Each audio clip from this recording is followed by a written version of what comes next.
Born out of friendly competition between Steven Spielberg and George Lucas, Back to the Future: The Ride was a motion simulator themed around, of course, Back to the Future. The ride is a staple of the Universal theme park brand and was incredibly innovative for the theme park community as a whole. It would take guests on a wacky journey with Doc Brown through time with the help of intamin, an omnimax projection screen, and one of the best shot ride films of all time. Back to the Future: The Ride will go down in history as a revolutionary motion simulator that we all miss to this day.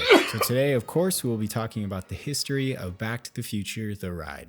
In order to really paint the whole picture, we have to go back to the year 1980. Eddie Murphy made his first appearance on SNL, and Paul McCartney got arrested with 219 grams of weed in Japan. Also, Back to the Future was being written and developed by Robert Zemeckis and Bob Gale. This would be their attempt at making a big blockbuster hit, and after a couple of critical but not so commercial successes, they were well due. The script would go into limbo, being tossed around from studio to studio, being denied over 40 times along the way, until they would land on Steven Spielberg's newly formed Universal-backed production company, Amblin. And with a little bit of collaboration from producers Kathleen Kennedy and Frank Marshall, Robert Zemeckis and Bob Gale would create one of the biggest films in modern pop culture cinema. It is no surprise to me that Back to the Future, when it finally came out in 1985, was such a huge success. What is there to say about Back to the Future that hasn't already been said a million times? It is one of my all-time favorites. The film has one of the best beat-the-clock moments of all time, and even though I've seen it a million times, I still feel like they might not make it in time, like they might mess up somehow. Michael J. Fox and Christopher Lloyd are forever icons as Doc and Marty, and of course all the wacky side characters that make up the entire trilogy are a joy to watch. Just making this video alone makes me want to do another full trilogy rewatch, and of course if you haven't seen Back to the Future, do yourself a favor and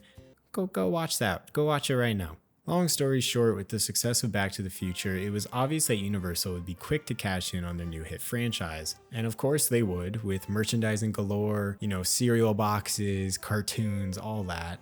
And a year later, Spielberg was inspired by the fact that George Lucas said that Universal could never do what Disney did with Star Tours, and Spielberg decided to partner with his roommate and friend Peter Alexander. This is what we talked about in last week's video with E.T. and everything like that. This was all going on at the same time. Peter Alexander was the main mastermind behind Universal Orlando and most of the classic Universal attractions we all know and love. This idea, in collaboration with the ET attraction, reawoke long dead ideas for a dedicated Universal theme park in Florida, so basically this was kind of the root of the start of Universal Orlando as a whole. Originally, the idea was to create a story-based roller coaster with various show elements, but due to the limits of roller coaster technology at the time, they didn't. Peter was also kind of concepting an idea similar to Spider-Man or Transformers, but due to technical limitations and Universal's budget, they opted to take a page out of Disney's book with Lucas and make it more of like a normal motion simulator. At the time of its inception, the creators and writers of the original films, Bob Gale and Robert Zemeckis, were too deep into the production of Back to the Future Part 3 to really be able to be involved with any of the conception of the ride itself. But they were both incredibly excited that Back to the Future was going to be made into a permanent theme park attraction. On a technical standpoint, motion simulators at the time were a much newer technology and were seen as way more impressive by the public than they are now. Universal would partner with Intamin on creating all the motion simulator technology, all the hydraulics and stuff. And it's kind of funny because years later, Intamin would actually make a story-based and themed roller coaster for Universal with Hagrid's, but that's for another story. The biggest challenge facing Back to the Future: The Ride was the ride film itself, and Universal had put together one of the most impressive pieces of practical special effects ever assembled for a theme park ride. The ride film for Back to the Future was not an easy task. It would essentially have to feel like one long take, done in a POV perspective of a flying car zipping around through the air, and not to mention be made in a time where CGI technology wasn't really a thing. The just 4-minute and 11-second ride film cost over $40 million to produce and took over 2 years to fully execute. The ride film was shot in omnimax format, which is similar to IMAX but uses a fisheye lens in order to immerse guests in the videos projected on a domed screen. This technology was more commonly used at the time in like science museums and stuff.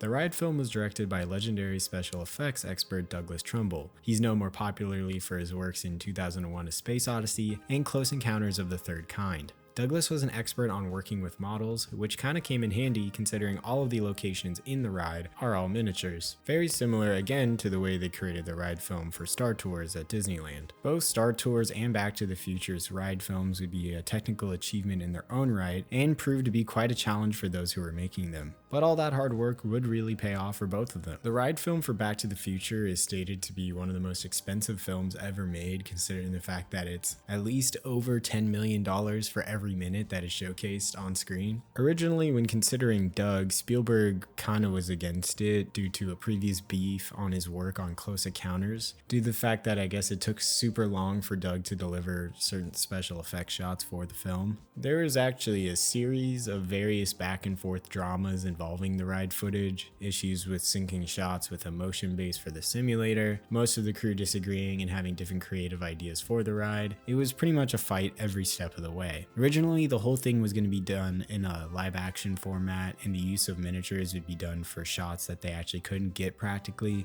But after various failed attempts of trying to do this, they decided to just stick to the miniatures. Which is why Doug, with his various miniature experiences, was the best for the job. But it seemed like due to the previously mentioned beef, he really kind of had to prove himself. None of this was ever been done before on this level or in this format, and Doug really had to push for executives to allow him to make his own, like he had to actually build a test theater in order to do this, because otherwise he'd just be shooting blind. Doug needed this to make sure that he could actually sync the footage to a motion base, so it all makes sense to me. But initially, executives were hesitant to give Doug any of the funding to pull this off. Spielberg would come in and basically demand that the executives would give Doug his test theater, and essentially kind of squashed all beef with him. It seemed like, Spielberg's like, I might have my disagreements, but you come after Doug, you come after me, which I respect. Very cool Spielberg move, one of many.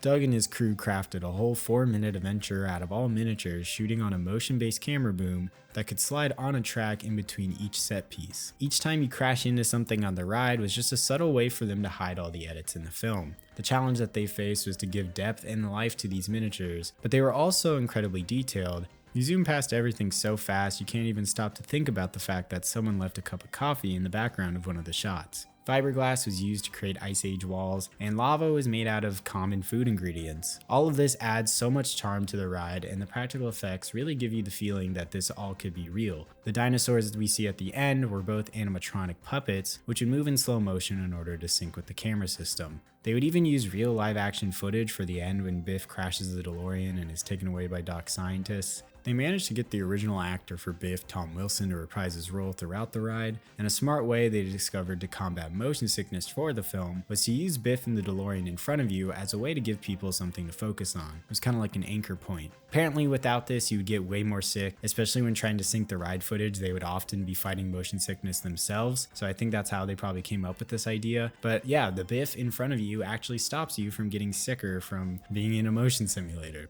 Watching remasters of this ride film, you'll be blown away, and it really makes you just kind of upset when you think about what ride replaced it. Shout out to Douglas Trumbull for creating the best motion simulator of all time, and shout out to Peter Alexander for really pushing some amazing creative forces into making one of the best attractions of all time. Again, it took 2 years to make a 4-minute video. The process of programming all of this was a painful mess and was essentially a guessing game, but eventually they managed to get it right. The ride would officially get announced publicly in 1989 as part of the opening for the up-and-coming Universal Orlando theme park, which was set to open in mid-1990. And later on in July of that year, they would also announce that it would be coming to Hollywood in 1991. Universal spent enough in the development of this ride, they were definitely going to get their money's worth. When it came to actually building the ride, Universal Creative would have to find a way in order to fit as many guests as possible through this experience, which led them to devise the idea to have multiple ride vehicles layered on 3 different levels of the theater. Each theater would hold 12 ride vehicles, and in total the ride would have 24 vehicles holding 8 riders each, all running at the same time.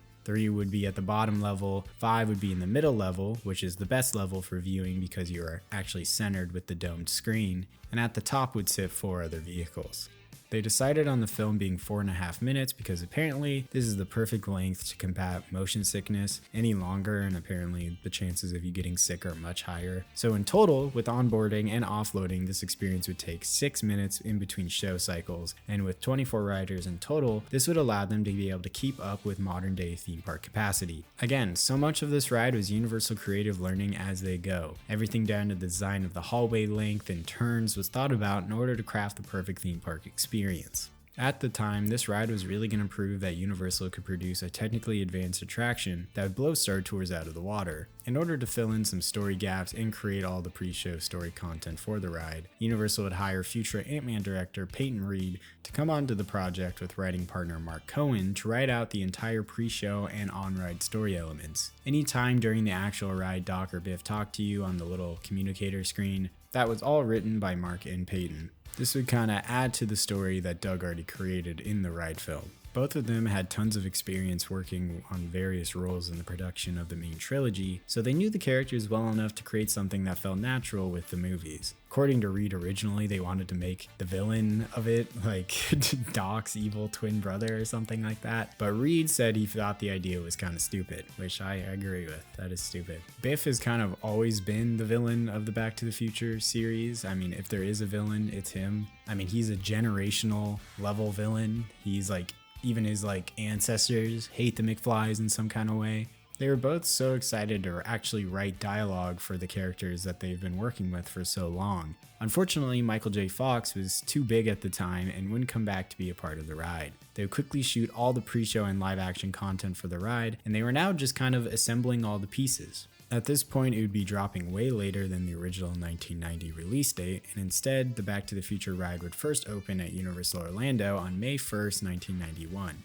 Everyone in attendance seemed to really love the ride, and overnight it became a smash hit for the newly opened Orlando theme park, giving guests a continuation of the Back to the Future storyline that they could be a part of. According to legend, Steven Spielberg invited George Lucas to the opening celebration, and George was visibly upset that Spielberg managed to pull off something that could go head-to-head with Star Tours. I think this beef is mostly playful, and it's just Spielberg and Lucas kind of having like a friendly competition, but they're both rich. I don't think it matters. I think they're both having a good time. The ride in total cost Universal $40 million, but brought in tons of new people to Universal Orlando, so it was for sure worth the money. On the Hollywood side of things, they were having issues with building the show building on the side of a mountain. Issues with the foundation of the building itself would delay the attraction from its original opening of the year 1991 all the way until 1993. During the construction of the Hollywood attraction, co-writer of the trilogy Bob Gale almost became in love with the attraction, often checking in on the construction as it was happening. Bob had some free time now to be a part of the attraction, and he seemed to be really excited to have a ride themed around his creation. David DeVos was the coordinator on the attraction in Hollywood, and due to the Orlando popularity, they knew that the ride would be a huge draw at the smaller Hollywood park. They realized that they would have to build a large queue system in order to accommodate the expected influx in guests. To fill in these portions, they would add TV screens which would play a behind-the-scenes reel of the original trilogy, as well as some more original footage that wouldn't be present in the Orlando version of the attraction, which would be made in collaboration with Rob Letterman, director of Shark Tale, Bob Gale, and also J.J. Abrams, who helped out by adding sound effects to the new ride footage. After 2 years of construction, they finally opened Back to the Future The Ride at Universal Studios Hollywood on June 12, 1993, and everyone was in attendance. Michael J. Fox, Christopher Lloyd, Robert Zemeckis, Steven Spielberg, Tom Wilson, Ice-T. The ride was a huge hit as it was on the East Coast and brought tons of people to Universal Studios Hollywood. The early 90s were a real golden age for the park, with them getting both E.T. and Back to the Future within a couple of years of each other. Bob Gale said once the ride was opened, he was working on the lot, working on one of his own movies, and he would often sneak rides during his lunch break just because he loved it so much. There's like tons of pictures of him online in front of the Back to the Future ride. He's really one of us guys. Later on in 2001, Universal would build a third version of the ride in Japan, opening with the park on March 30th, 2001. Before we continue, let's discuss what guests would experience on Back to the Future the ride. Guests would enter the queue, which would be themed around the Institute of Future Technology, and we would be informed that we were supposed to be on a tour. This tour is to demonstrate the tech of the DeLorean time machine. Tell us we will be test riding in one of them, going one day in the future. Things get cut short when you learn that 50s Biff has managed to sneak his way to the future and is running loose in the Institute. Doc is freaking out and gives us the lore on behind how much of a problem Biff is. A really silly thing I like is that Doc has like a poster of Biff for presentation purposes, like just prepared. He just slides it down and it's already there, which I think is funny as hell. Doc tells us to keep our eyes out, and if Biff gets access to anything in the Institute, it could be the end of the universe itself. Another favorite part of this pre-show video is that we kind of cut back and forth to this very robotically performed kind of secretary woman who's just kind of telling us, you know, to stay calm. Kind of gives us the vibe that it's like this pre-recorded video. It's very funny, and it's always like juxtaposing some kind of crazy situation. We cut back to Doc as he explains that they're combing the Institute for Biff. He also explains that Biff snuck in as a part of the tour and that we should not be persuaded by him because he's incredibly convincing. And after this, Doc puts Einstein in charge of watching over the security cameras for the Institute. Einstein is doing an alright job until he's distracted by a robotic dog treat machine. As he walks away from the cameras, of course, Biff takes control of them and starts to tell us that we've been swindled by Doc Brown into being guinea pigs for his lab experiments. And sometimes people don't come back from their time travel journeys. Biff says that we should be properly compensated for our work and says that he would throw us some cash if he could, but he says that if we can help him get a time machine, he would make it worth our while. This is when he's interrupted by the idiotic security of the Institute who don't seem to realize Biff is the person they're looking for. They leave him alone and Biff says that Doc can never stop him now as he spray paints the camera. Cut back to Doc in a frenzy and he says that even though there's a security breach, he still wants to go through with the time travel experiment. He starts to give us the explanation of his new and faster 8-passenger DeLorean. We kind of get the idea that maybe Doc Brown's trying to use time traveling for entertainment purposes, which would make sense if we didn't have a whole movie series talking about how hard it is to time travel and all the problems that come with it. We cut back to Biff as he uses marbles to take out some of the security guards, and we cut back to Doc as he says that we shouldn't worry because the security is remotely impenetrable and that it would take a lot for someone to pull the plug. As he says this though, Biff pulls the plug, shutting down all the power, and Doc says, "Darn." This is when all of the monitors cut out, and we, at this point, are walking into that tiny little TV screen queue area, that little holding room before you actually get on the ride.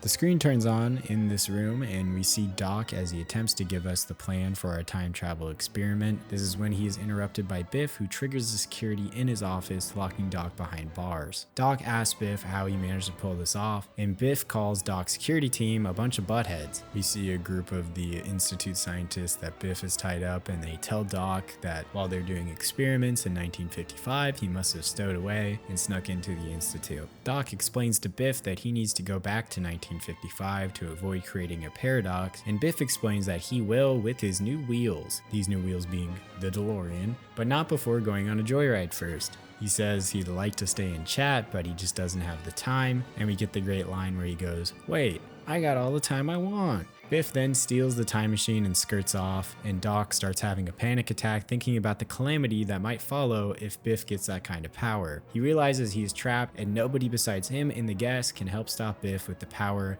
of his 8-person DeLorean and his remote control. Doc enlists us in helping stop Biff on his time-traveling joyride, and Doc explains in all the chaos that we have to watch a final safety video, where you get a hilarious cutback to the weirdly calm secretary lady as she gives us the final safety spiel. The safety video is fantastic. It's these living crash test dummies, getting their arms stuck in the door and everything. It's very fun, very silly. For the last time, we cut back to Doc and he explains that we'll have to accelerate to 88 miles per hour and bump Biff. This will create a time vortex which will send Biff and us back to our original position at the Institute. Doc gives us one last hopeful speech and we walk into the boarding room and get seated into our DeLorean ride vehicles. Once we're all seated and filed in, Doc appears on the screen above us and tells us that we will be using a time tracking device in order to figure out where Biff is. He basically got him on a space-time continuum My Life 360. The ride vehicles begin to raise and Doc tells us we are accelerating to 88 miles per hour.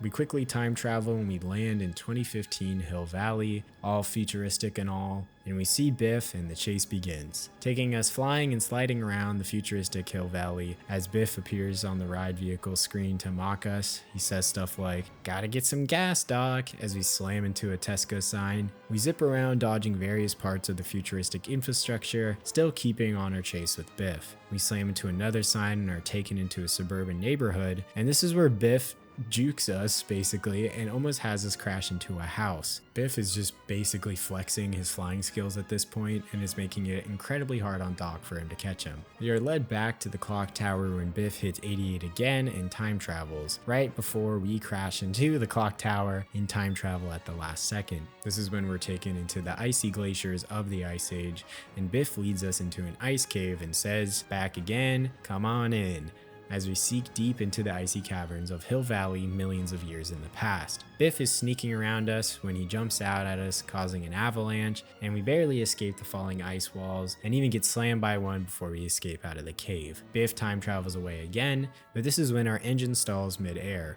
The DeLorean tips back down facing the bottom of the ice cavern, and as we're falling, Doc's screaming, and in the last second, the engine kicks right back on, which I feel like is kind of a callback to the movie when Marty, he's about to finally escape the 50s and the car doesn't work and he hits his head and then turns back on. I feel like that's kind of the bit that we're doing here, and I like it. We escape and zip backwards out of the cavern, which then the time machine reaches 88 miles per hour again, and we end up in the primeval version of Hill Valley, featuring these large giant volcanoes. We are brought back into another cave where Biff seems to be taunting a T-Rex trying to get it to attack us, and one of the dinosaurs hits Biff's vehicle and we see him panic a little as Doc warns him to watch out for the jaws of the T-Rex. That's when the T-Rex swallows us, but we quickly back out of its mouth and we fall into a pool of lava. We see Biff is also flowing down this lava river, and due to getting hit earlier, his engine is dead. Biff quickly drops the tough guy act and starts begging for his life, basically begging Doc to bump him at this point in order to save him from falling off the lava waterfall. In the last second, as Biff falls off the waterfall, we sneak up right behind him and bump him, sending us all through time back to the Institute of Future Technology. And this is when Biff crashes in and gets swarmed by a bunch of scientists. They all surround him and pull him out of the DeLorean, and Biff says, "You saved my life, you butthead," which I think is hilarious. Like, he's still pissed, even though, Doc did the right thing. He could have just let Biff die, which I think would have been the better option in this case. But, he did the right thing. Doc's a cool guy. I guess the real question is, do we get compensated considering the fact that we just saved the universe? I mean, Doc looks incredibly happy. Looks like we did him a huge solid. Are we getting any of the cut for, doing any of that? Like, we did get placed in harm's way many times on the tour itself. I don't know. Maybe Biff did have a point. Another thing I forgot to shout out earlier in this video is the incredible score by Alan Silvestri.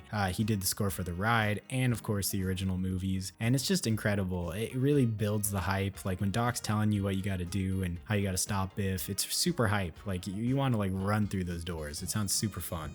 This ride is truly a classic, and it is such a crime that it doesn't exist anywhere in the world anymore. The Blu-ray copy of the trilogy that came out in 2011 has a whole high-def ride film, and it's a key memory of my childhood watching this on loop. Originally, they planned for Universal to update the ride film to meet more modern standards and maybe add some additional ride experiences, but still keeping the Back to the Future name and theme. But this is Universal in the early 2000s, and they were going to replace anything with whatever was more popular. The ride in Hollywood and Orlando is showing its age. Universal didn't really want to, spend the money to update the ride itself, and they would rather, bet on a new property if they were going to really spend the money to change anything at all. And I would argue Back to the Future is timeless, no pun intended, but I'm sure there was some weird data point out there that gave the executives at Universal the confidence to get rid of Back to the Future. Rumors began spreading of its closure in 2006, and industry insiders speculated that it would be replaced with either a Simpsons attraction or a Fast and the Furious one. Originally, the plan in Orlando would be to close one of the theaters and make a new attraction there, while still keeping the original Back to the Future ride.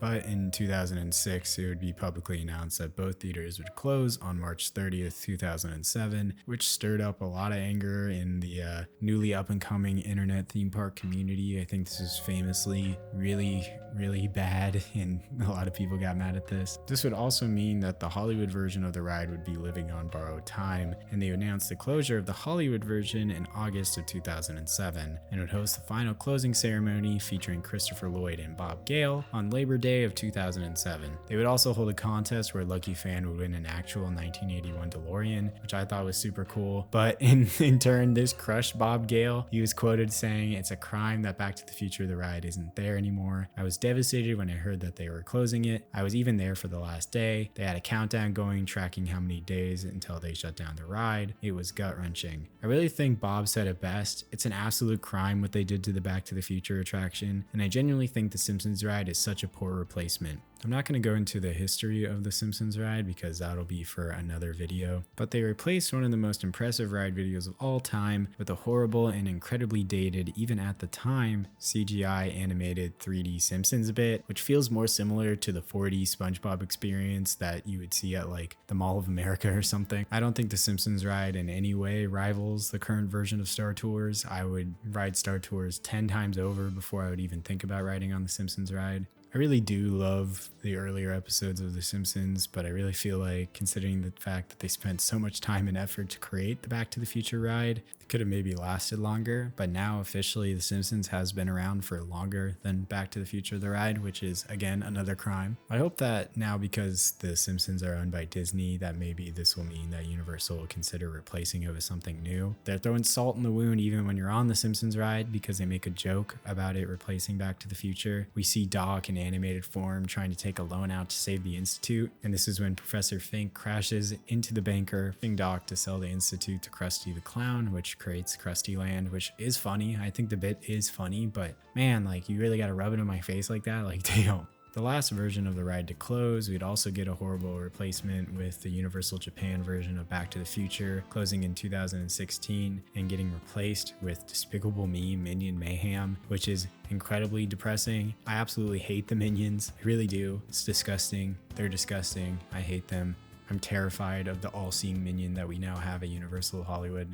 They need to demolish that. Universal Studios Japan seems to be the last park to keep a lot of their classic attractions, but even they have been entering a great replacement era, with their Jaws attraction looking like it's next on the chopping block. And Universal doesn't do the Disney thing at all of keeping their classics. Disney refreshed Star Tours with the Adventures Continue, where they added new missions and more variety to keep the ride interesting to modern audiences. And yes, there is more demand for Star Wars than Back to the Future, but I think Universal would benefit from keeping old rides to kind of boost that nostalgia factor that Disney has. I love Back to the Future the ride and wish every time I go to Universal that it's there. Whenever I go to Universal, I almost never go on the Simpsons ride. I have a Platinum Pass, and even with free front of the line, I still haven't been on it in years. I loved the Simpsons ride when I was a kid. Like, I went on it maybe 100 times, so maybe that's why I'm so tired of it. But even as a kid, I knew that it wasn't as cool as the Back to the Future ride. That 2011 Blu-ray release was huge for someone that was obsessed with theme parks when they were a kid.